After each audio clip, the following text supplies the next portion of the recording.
third session, my friends, about the Crusades.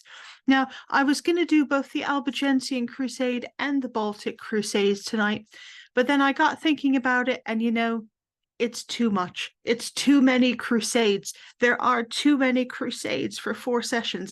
And also, frankly, the Albigensian Crusade is a special crusade for me, if that's not too weird, because reading a very sort of lightly fictionalized fantasy book about the Albigensian Crusades is how I first got interested in the Crusades at all.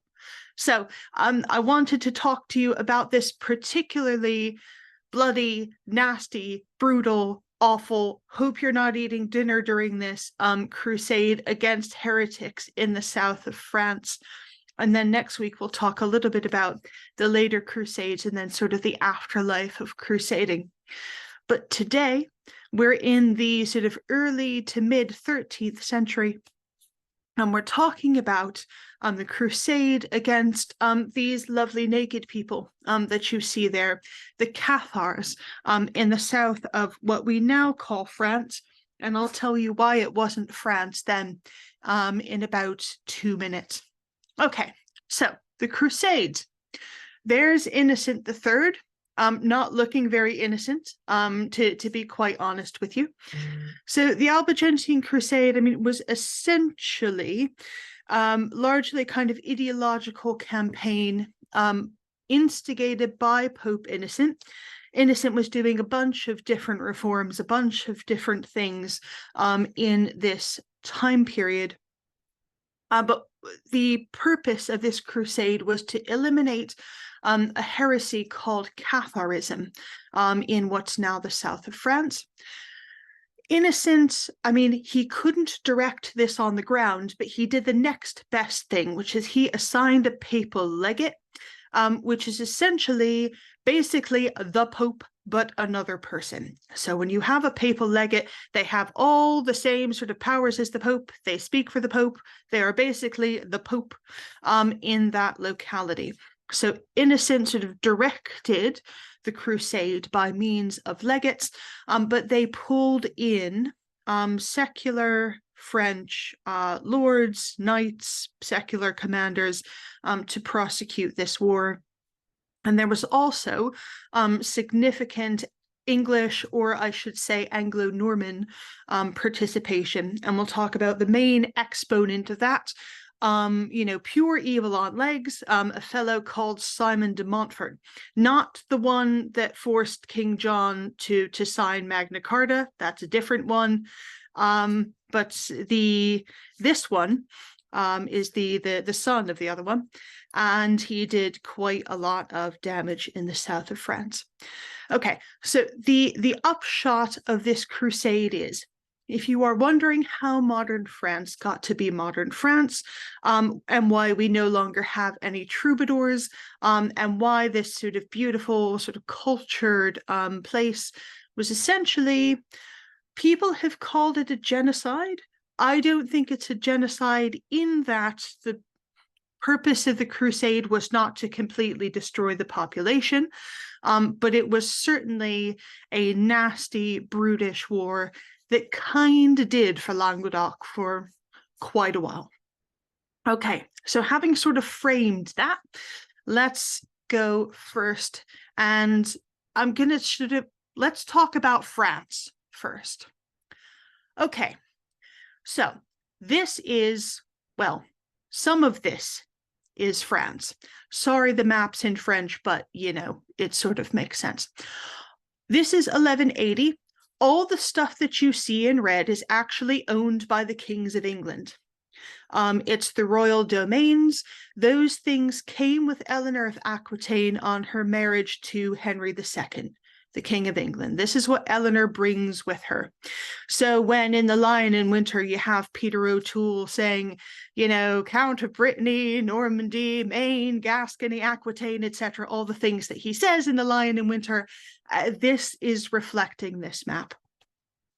The domain that the King of France owns is that blue thing, that tiny little sliver of the country that's basically a sort of oblong sort of rectangle of about 20 miles round and about Paris.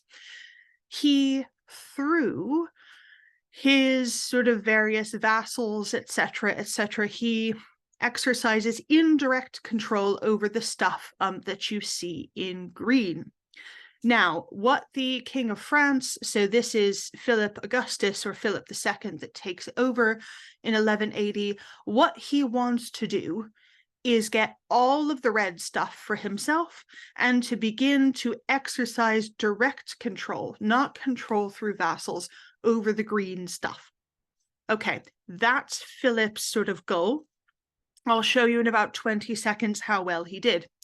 The map that you see on the right is the regions of France, in air quotes, that speak what we now call French, langue de Ville. So that is essentially what we now know as modern French.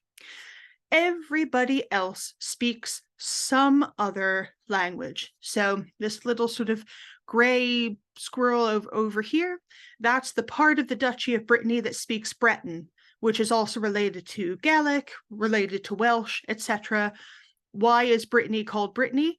It's Little Britain. It was, settled by Brythons, by people from England. They're essentially Welsh people living in France. Okay.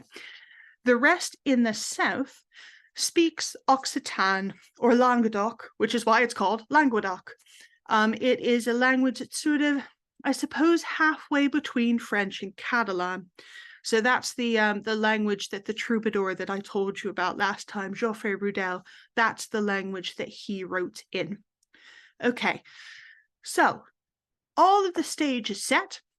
As I said, Philip did pretty well for himself. So by the time that Philip Augustus, Philip II, dies, he has succeeded in pushing the Angevins, that's the English, out of most of what is now France and extending the lands under direct royal control, so the blue thing, into quite a lot, and to extend the things over which he is the sovereign lord into quite a lot of France. Now, why do I talk to you about this at the beginning of a thing on a crusade? Because this is not the direct result of a crusade. This is the direct result of a bunch of other wars that Philip is fighting. Why I am telling you this is to tell you why Philip himself does not get directly involved in the crusade. He's got other wars to fight that are a lot more interesting to him than taking on some Cathars in the south of France. But in the end, the French crown gets what it wants. So the crusade is one of the means by which they do this. So this is nominally a crusade against heretics who are fighting for the good of the souls of the people of Languedoc. Really what it is a way for the popes to ram through particular reforms that they want in the church, and for the kings of France to extend their power over more territory than they would otherwise have been able to do without papal assistance. Okay, now, when we talk about crusades in the Holy Land, people saying, oh, they're for money and land. This is a crusade about money and land. They look a little bit different, as you're going to see in a minute. Okay, so now, who are the Crusaders fighting? These lovely sort of fetching chaps talking to the Dominican there are the Cathars. And the name, it's originally a sort of derogative name that's leveled against them. It comes from the Greek katharos, which means sort of clean or pure. Now, the Cathars were related to, although not identical with, other forms of sort of Gnosticism. This idea that Earth, the world, creation is intrinsically evil because it was made by this evil demiurge. God, the God of the Christian Bible, is a completely disembodied spirit. He has nothing to do with the earth, nothing to do with the world. He definitely can't be incarnate. So the idea of Jesus being an actual flesh and blood man, as well as being, actually God, is completely anathema to the Cathars. They do not believe that at all. They think that Jesus was he was a kind of the spirit, and he sort of, projected himself as a body, but he wasn't actually incarnate. So in Gnosticism and in Catharism in particular, the earth, the world, is a continual fight between the equal but opposing forces of light and forces of darkness. Earth, intrinsically evil. This is why, if you are one of the Cathar perfecti, so with the people who have been clean or pure or perfected, having sex to them, even within marriage, having sex at all, is a cardinal sin, a capital evil. Why? Because sex entraps spirits in bodies. You make a child, what you're doing is you're being evil by entrapping a spirit in another body. So you're perpetuating evil if you have children, essentially. So these people, they didn't have sex. They were, vegetarians. They definitely didn't believe in the real presence of Christ in the Eucharist.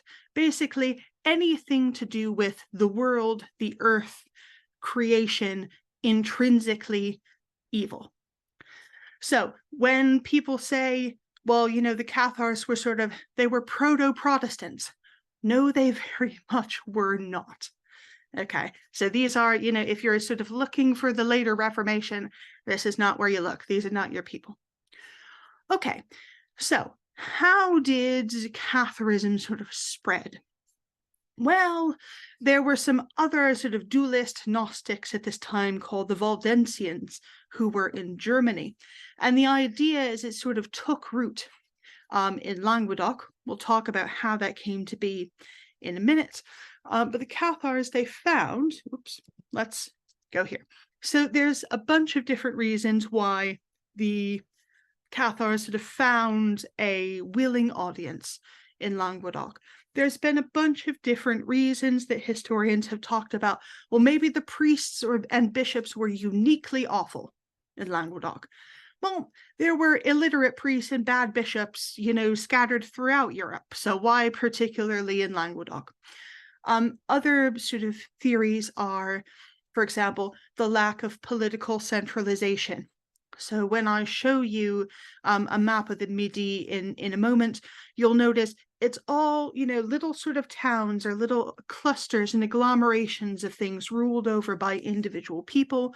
So there is no central authority, either in church or state, to push back on these people. Or it could be that the rulers of the region, and in fact, it was the case that the rulers of the region, many of them weren't Cathars themselves, but they were willing to tolerate the presence of these people in their midst. So when we talk about Toulouse, for example, which is one of the most important, essentially, city-states in the region, there were a bunch of Cathars that were on the governing council of Toulouse, and they were, if not embraced, at least tolerated. Okay, now the church put together sort of a few different responses to the rise and spread of Catharism. One of the early ones was the foundation of the Dominicans. So this is St. Dominic disputing with the Cathars, and the legend goes that St. Dominic challenged the Cathars and said, look, you throw your holy texts on the fire, and I will throw my holy texts on the fire, and whoever get burnt up are obviously wrong. So the Cathars put their holy books on the fire, and St. Dominic put the Bible on the fire, and of course the Bible came out unscathed, but all of the Cathars' writings were, of course, burnt up. This is apocryphal, but it, makes for a lovely painting of St. Dominic there. I especially love the little book flying through the air. All right, so the Dominicans, They were not involved in persecuting these people, so they weren't throwing the people on the fire, but they definitely, the whole reason why they were set up as the Order of Preachers, that's the official name of the Dominicans, were St. Dominic and his brethren would go around, mostly around Languedoc, preaching to the Cathars, trying to convert them back to good old-fashioned bog standard Catholicism. So that's one of the responses that the church had. There were other less constructive responses that the church had to these Cathars. Okay, so as I say, Pope Innocent III became the Pope in 1198. He sent various different sorts of friars. The Dominicans weren't quite on the scene yet, but he sent a number of Cistercians and a few Franciscans out to try to convert the Cathars. This didn't really work. Since this didn't work, Innocent went to the King of France and said, look, the Count of Toulouse, the most, the richest and the most important of your nobles in the south is, he's beholden to you because he's your vassal. So you need to force him to go on a military campaign against the Cathars, or at the very least, you need to depose him. If he won't fight against the Cathars, you need to throw him out and get somebody else to be Count of Toulouse. Philip was not willing to do this because, as I said, he was engaged in trying to fight against King John of England to take over all of those lovely lands that you saw in red at the map at the beginning of the thing. So, Innocent, having failed with Philip, decides that he is going to offer one of those brand newfangled crusading indulgences to anyone who will go and slaughter Cathars in the south. And so that's what happens. That's the origin of the crusade. An indulgence gets issued, and a number of people rock up to this crusade. Right, but Innocent, as I say, he's not going to leave Rome. So he needs somebody to oversee this operation on the ground. And he sends out a Cistercian abbot, a guy called Arnaud Amalric, not one of the more godly churchmen in the history of the church, but he was abbot of Citeaux Abbey, and he assumed as papal legate the control of this whole enterprise. Innocent's indulgence gathered about 10,000 men by the middle of 1209, so definitely not as many as had gone on the Holy Land Crusade. There was quite a bit of unease, the idea that, even though these people are heretics, it doesn't really make sense to them to go and fight on a crusade in what are already essentially Christian lands. But nevertheless, at least 10,000 people want the indulgence. They gather in Lyon in sort of May-ish, 1209, and they start marching south. So this lovely medieval illumination here is Pope Innocent excommunicating the Cathars. And then, of course, the panel on the right is what happens to the Cathars after they are excommunicated by the Pope.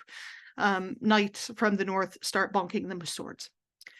Okay, so now the Philip's vassals in the south, so the aforementioned Raymond of Toulouse, who is I think we're the great-great-grandson of the original Raymond of Toulouse who went on the First Crusade. Not the same guy, but a member of his family. Okay, so the folks in the south, they hear of this massive, great crusading army assembling at Lyon. Raymond of Toulouse tries to talk his nephew, also called Raymond, but we call him Raymond Roger just to disambiguate between the two Raymonds, because just like everyone was called Baldwin last time, everybody's called Raymond tonight. I'm sorry.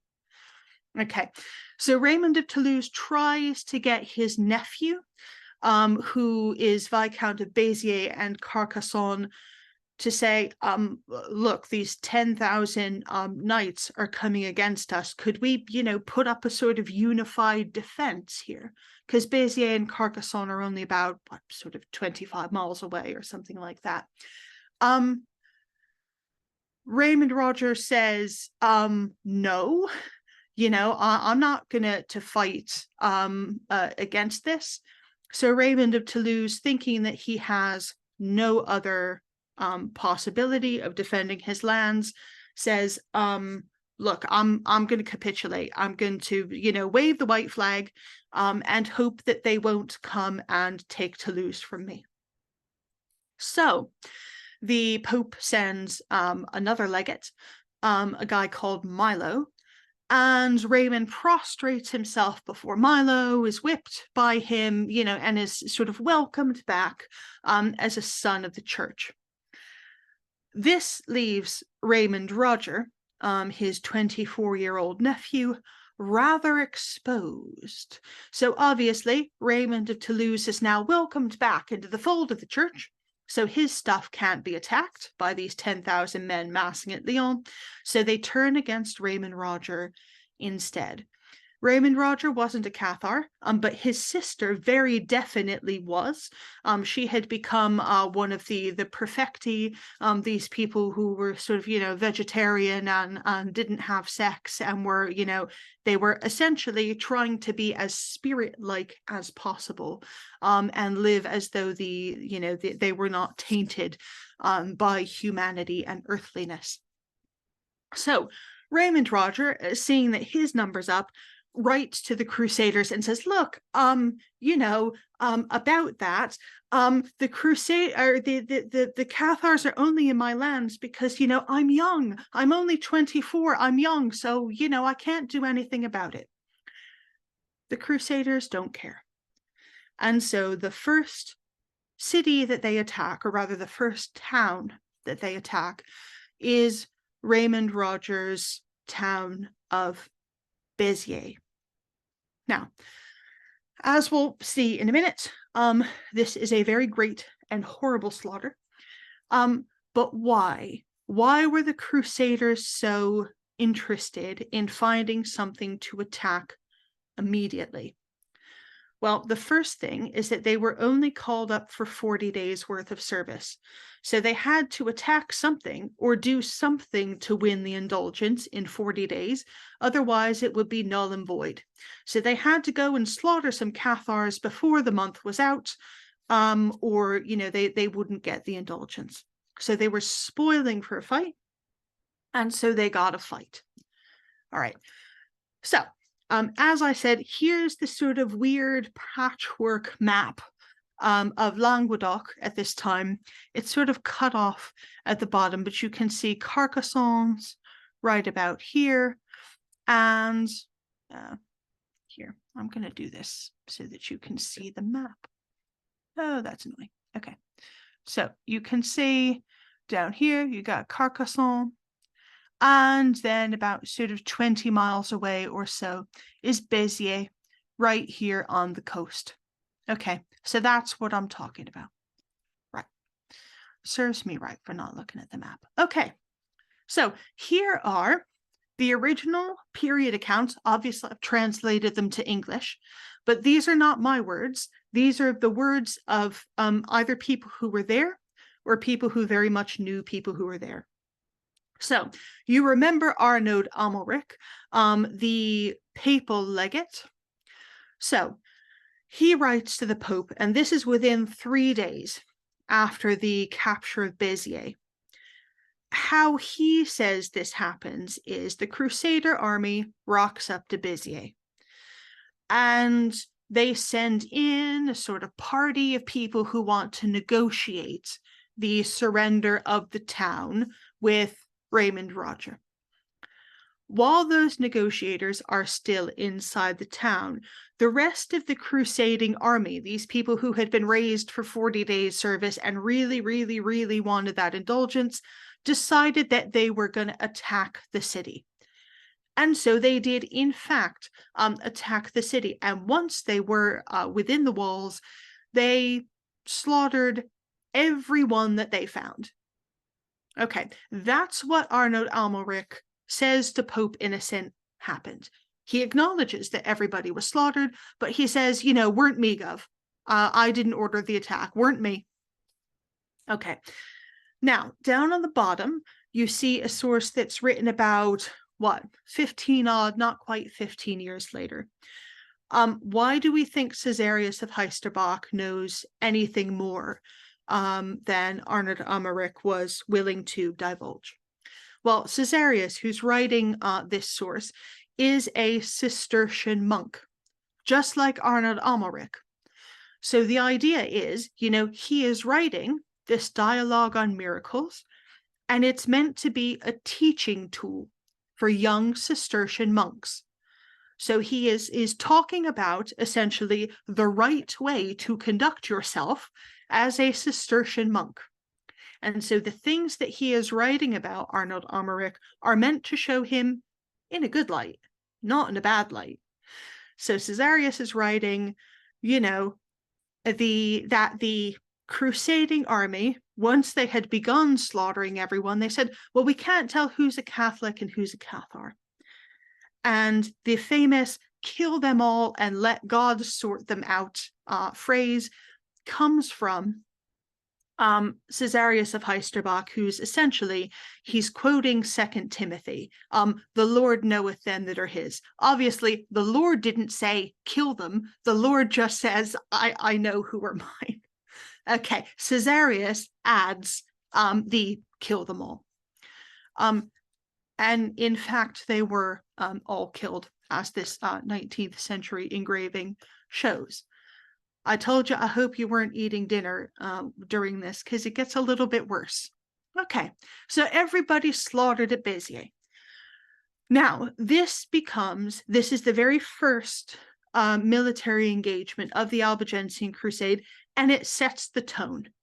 The sort of military campaigns in the Near and Middle East were nothing compared to the savagery of this.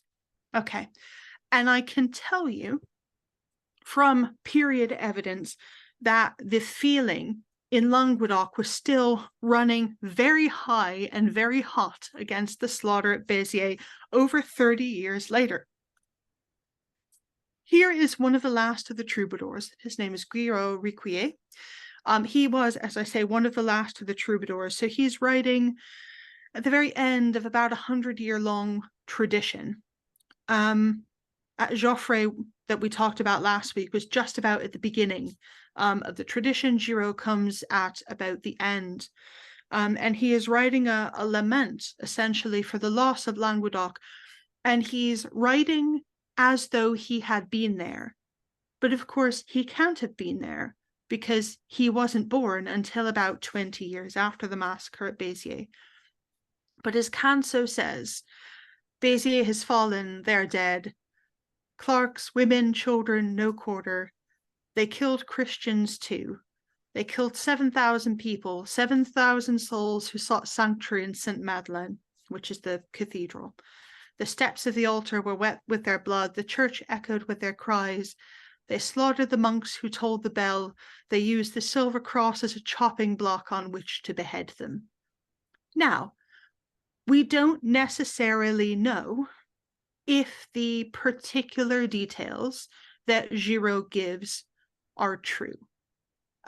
There is no contemporary, there is no immediate eyewitness source that says that they, beheaded all of the monks using the silver cross as a sort of chopping block.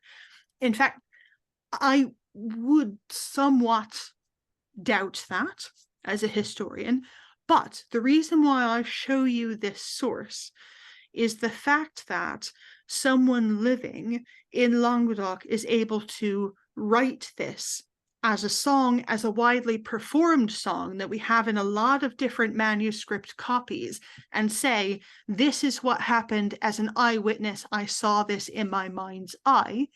It shows you how much hatred and trauma and pain the Albigensian Crusade stirred up for people.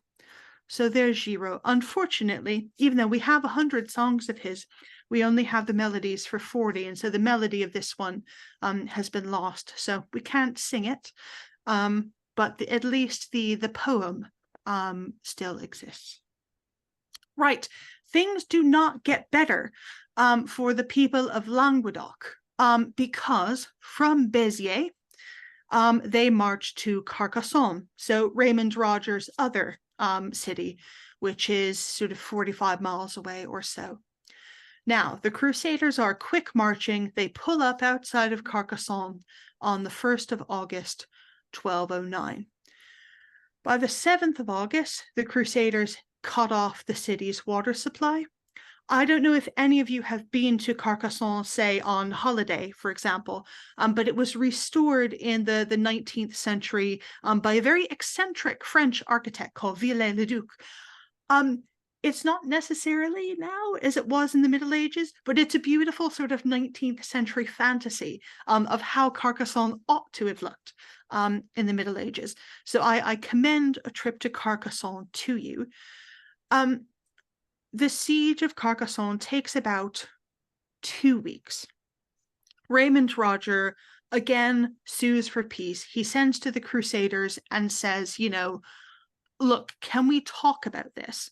He is lured under false pretenses into the Crusader camp, and against all of the laws of chivalry, he is taken prisoner and is kept by the Crusaders in violation of all laws of war, because obviously he's there to negotiate under truce. The people of Carcassonne, unlike the folks at Béziers, were not killed, but they were forced to leave the town. So they were turned into refugees.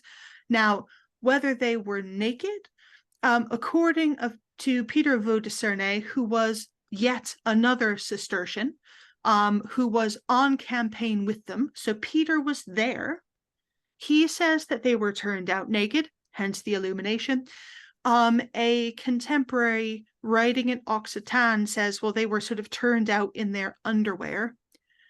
No matter how it actually happened, all of the people of Carcassonne were made refugees and sort of sent packing into the highways and byways of Languedoc to shift for themselves as best they could. Raymond Roger, who had gotten himself, captured again, sort of against the laws of chivalry, Raymond Roger just dies.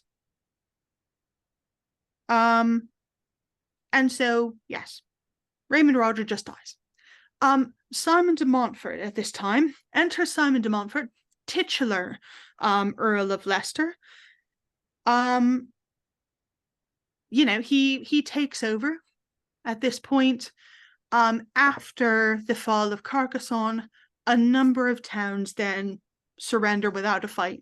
They don't want to get, the people don't want to get killed. They don't want their town burnt. They don't want to be beheaded. And so a whole list of towns in Languedoc just give themselves up. This is not good enough for the Crusaders. A couple of campaign seasons later, Simon de Montfort rocks up outside of Lavar. And this is probably the worst that the Crusading gets. Simon de Montfort, initially, he is he's not a very nice dude to begin with, but he grows very steadily in cruelty and in the sorts of war crimes that he is willing to commit throughout the Crusade. So he and the army lay siege to the town of Lavar in April 1211. Now, Lavar is ruled by a woman, Gironde, and we don't know if her husband was dead or if her husband was absent or what happened to her husband, but she was very much in charge. Her brother, Amory, was also there and sort of led the military contingent. Lavar held out for 2 months against this siege. But it's a fairly small town. when Simon de Montfort and his forces crossed into Navarre, again, against all of the laws of chivalry, they hanged Aimery and his 80 knights, who were not Cathars, by the way, but were Catholics, but they were defending Cathars, so, you know, that made them fair game, apparently. Aimery gets killed. The 400 Cathars that were found in the town, or the people that the Crusaders said were Cathars, were burnt alive, and Gironde herself was flung down into the town's well and stoned with stones until she died. So if you go to Navarre now, there are no remains of the medieval castle that the lady was defending, but there is this lovely memorial stone to her and her sort of untimely death, as it were. So there's the memorial to Gironde. Okay, I am, for reasons of sort of not turning your stomach, saying 500 people died this way. People were... let's not sort of go through the catalogue of the slaughter, because that's not particularly helpful or appetizing. What you need to know is that this was... the Crusade started in 1209. It starts to run into some problems around 1213 or 14, but during those 6 years, it was a sort of reign of terror in Languedoc, basically. Okay. Suddenly, 1213, 14, a number of things happen that make the Crusade lose steam. We'll talk about those in a minute. But the beginning of the end was Simon de Montfort's death at the siege of Toulouse. So you remember that this Toulouse did not belong to Raymond Roger, but belonged to his uncle, Raymond, and sort of, you know, descendant of the original Crusader. Simon de Montfort had been trying to take Toulouse for a number of years. Eventually he sacks it in 1216, but he has to go off to sort of attack other towns, so Raymond takes it back from Simon de Montfort for a little while. Simon de Montfort, you know, hurries back, tries to retake it. It doesn't work for him. He gives up for a bit. The new pope, because of course Innocent dies in 1218, talk about that in a second. Pope Honorius III, completely undeterred, says, you know, how dare you break off the crusade? This crusade is still in progress. You go back to that crusade right now, young man. So Simon de Montfort does, and he gets killed. And I love the fact that the Occitan source says he's not killed honorably in battle by men. He is killed when women drop a stone on him. So women drop a stone on him and he dies. And there it is. You can still, if you go to Toulouse today, you can see a plaque at the very place where Simon de Montfort was found dead, killed by a stone, hopefully, I like to think, thrown down upon him by the ladies of the town. And there it is in French and in Occitan, just to sort of rub it in a bit. Okay, right. So how does, we're not, as I say, not going to go into the very horrible slaughters, but how do the very horrible slaughters end? Oh, here, by the way, can I say, even though the Cathars didn't believe in the Holy Sacrament, they didn't believe in priests or bishops or the Pope, they still sort of appointed people, including women, to sort of, you know, oversee their cult, as it were. So this is a 15th century imagining of the Crusaders flogging a female Cathar bishop. And obviously the person who is doing this painting has never seen a woman naked before, as you can see by the sort of strange breasts. But there you go. Anyway, okay, so the crusade did not end so much as it petered out. there were a number of different factors that went into that. So first, going back to Innocent III, he calls for another crusade, but not a crusade in Languedoc, a crusade to the Holy Land, one of that list of 30,000 crusades to the Holy Land that I showed you last time. So when he issues the papal bull, Quia Maior, he says, look, you can only get the equivalent indulgence if you go to the Holy Land. I'm not giving indulgences for the Albigensian Crusade anymore unless you are actually from Languedoc, in which case you can have the same remission that anyone would get if they were going to the Holy Land. This means that the supply of crusaders from the royal domain of France peters out. The supply of crusaders from England peters out because they're all going to Egypt to fight in the Fifth Crusade. The Fifth Crusade doesn't work out, but it does draw people away from the Albigensian Crusade. So a couple of years later, the Fourth Lateran Council, it re-ups the call for a crusade. It had to do that because by then the Fifth Crusade had petered out. The Fourth Lateran Council, as I say, renews calls for a crusade to the Holy Land, meaning that, again, it draws recruits away from the Albigensian Crusade. Innocent III dies in 1216, and even though his successor re-ups the crusade, Honorius does not take over the command in the way that Innocent III had sort of personally overseen the crusade through his legates. So the crusading sort of, mandate, as it were, passes to the King of France, who again is Philip Augustus, who is very, very busily taking territory back from King John and from King Henry III. So Philip Augustus has no desire whatsoever to really prosecute this war. The war kind of drags on a little bit for a while. Finally, it ends. What we can sort of say is definitely the end of the Albigensian Crusade comes in 1229. Everybody who was on the original crusade had died by this point. So Philip Augustus had died. Obviously, Simon de Montfort had died. He was replaced by his son, also called Amaury. Sorry, everybody is called Amaury or Raymond tonight. Okay, so everybody who had anything to do with the original Albigensian Crusade is now dead.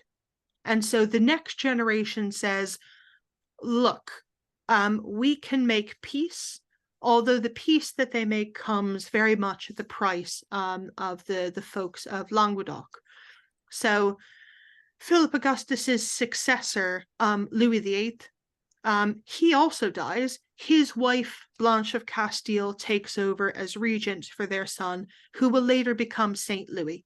So this is Saint Louis's mother, who offers the son of the original Raymond of Toulouse a treaty, saying, look, if you will do what your father did not do and persecute these Cathars for us, we will reconfirm you as the Count of Toulouse, and you can do what you like for your lifetime, but we need you to marry your only daughter and heir to our son, and that way Toulouse will come to the French crown upon your death. And if you agree essentially to be Count of Toulouse only for your lifetime and to surrender your lands at your death so that the French crown gets what it wants, which is direct control over this incredibly rich territory, then, we'll call it a day. Raymond VII doesn't really have a choice. There has been by then about 20 years, almost 20 years of war. His resources are done. The towns of the region have been ravaged. He has no way to fight. And so he ends up signing the Treaty of Paris, one of many treaties of Paris, in 1229. after which the treaty, it takes effect, and when Raymond dies, the county of Toulouse passes to the French crown. And that's essentially the end of the Albigensian Crusade. In any case, the heyday of Catharism had sort of passed, really. And so, having decimated the population, I mean literally decimated the population of Languedoc, having ended the flowering of poetry and of arts and culture, which was the culture of Occitania at that time, the Crusaders felt themselves satisfied, and they went back to the north.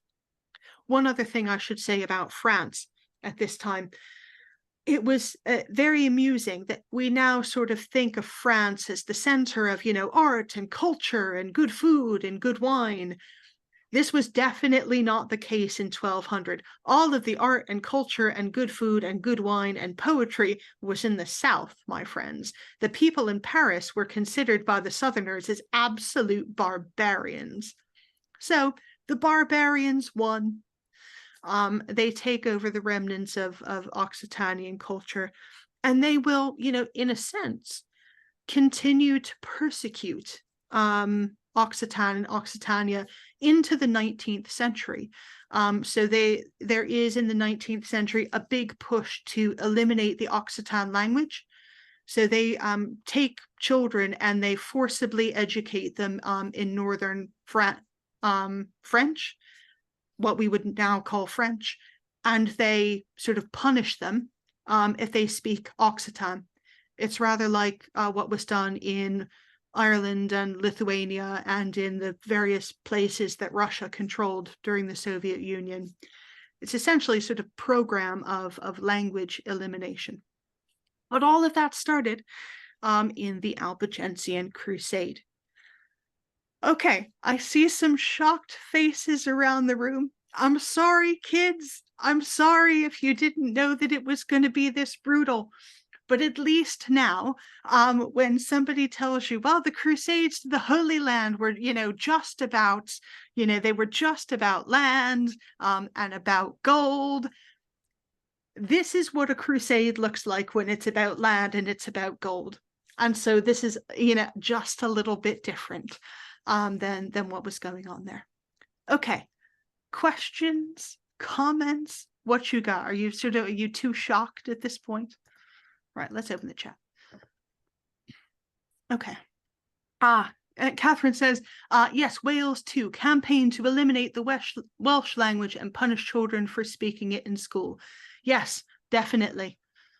That was a sort of, that seems to be a sort of 19th century thing, which is actually why you get the wave of nationalisms that reasserts the primacy of the language, which, we can all enjoy today.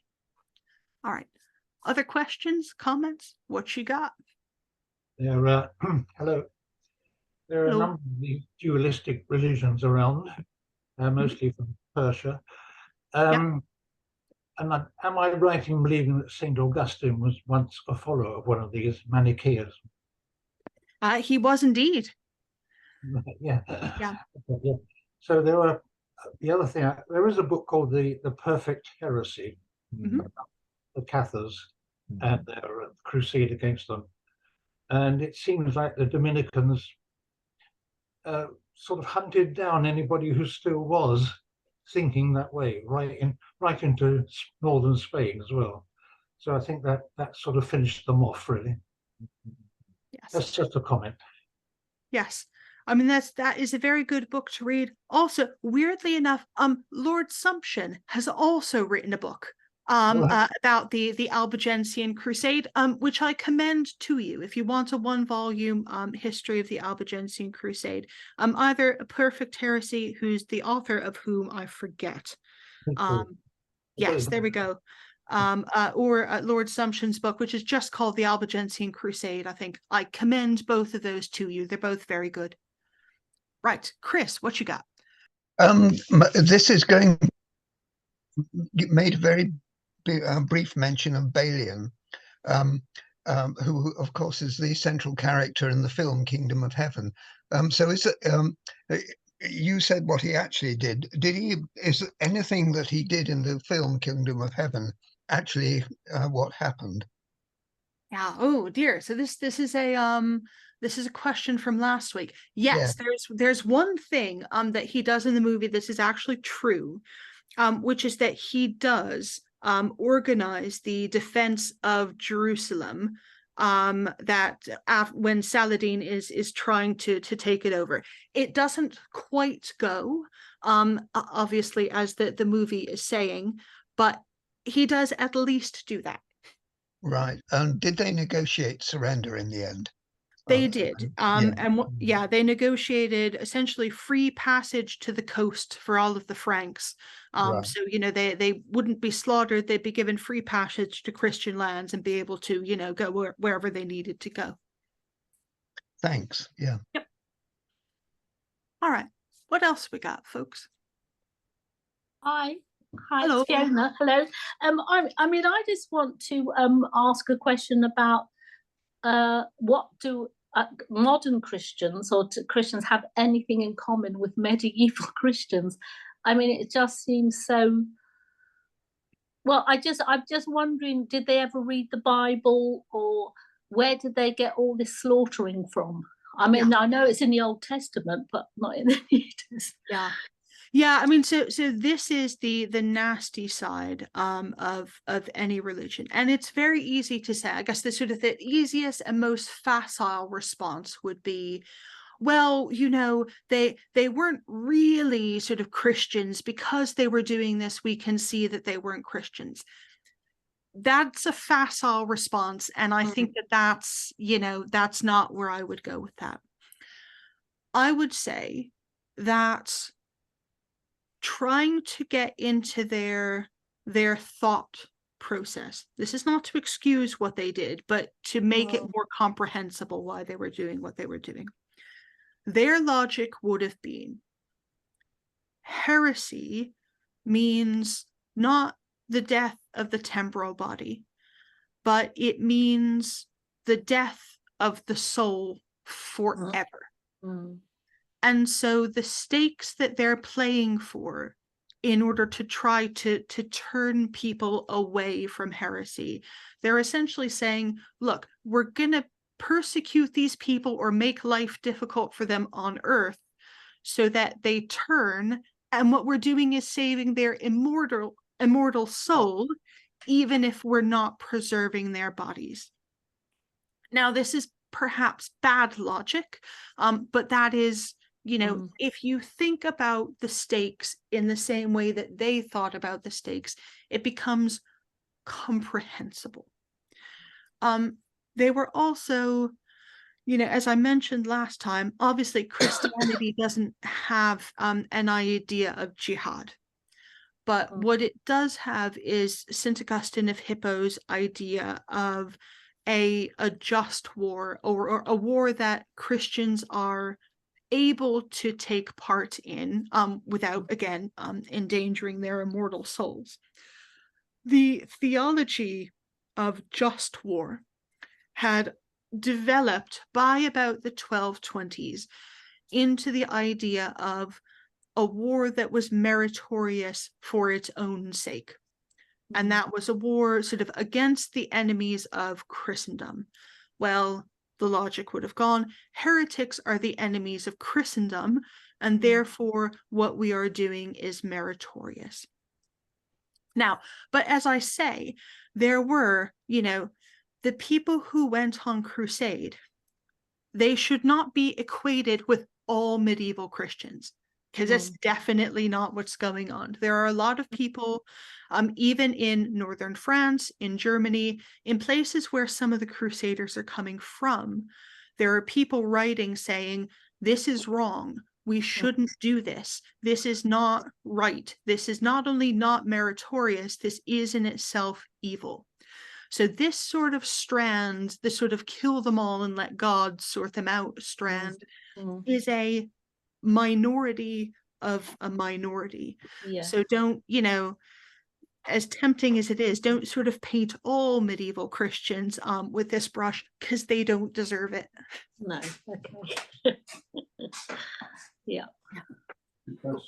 And just to reinforce what you've said, this was the time when the Franciscans orders were being founded, and there were Franciscans arriving in this part of England, setting up leper hospices. Yes. There were 5 leper hospices around this city, and the Franciscans were setting a good example of Christian charity at that time. Although, of course, Francis himself did try to attempt to have a reconciliation of the Fifth Crusade by meeting the Sultan at 1219, I think it was. And the Sultan was most impressed by his good character. Indeed, he was, although, as we talked about last time, he didn't take St. Francis up on his offer of conversion in order to stop the war, sadly. Oh, sadly, yeah. Yes. All right, what else we got? Any more?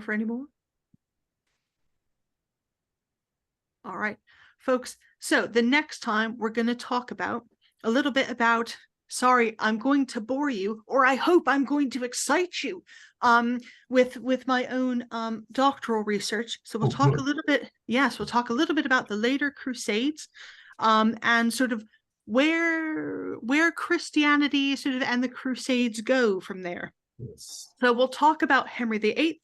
We'll talk about the time that the Church of England went on a crusade in 1543.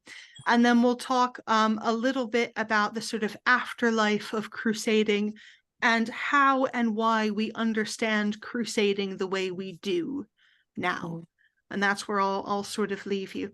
But as I say, this was a sort of wild romp through 1,000 years of history. So I'm hoping to sort of give you jumping off places to go and do your own reading off the back of this, rather than saying that you know everything about the Crusades, because gosh, there's it would take several lifetimes to know everything there is to know about the Crusades. All right, folks, but I hope to see you all sort of same bat time, same bat channel as the cartoon goes next week. Thank you very much. Thank you. It's been fascinating. Thank you. Thanks so much. Bye-bye. Bye. Have a good week, everyone. Thank you. Bye.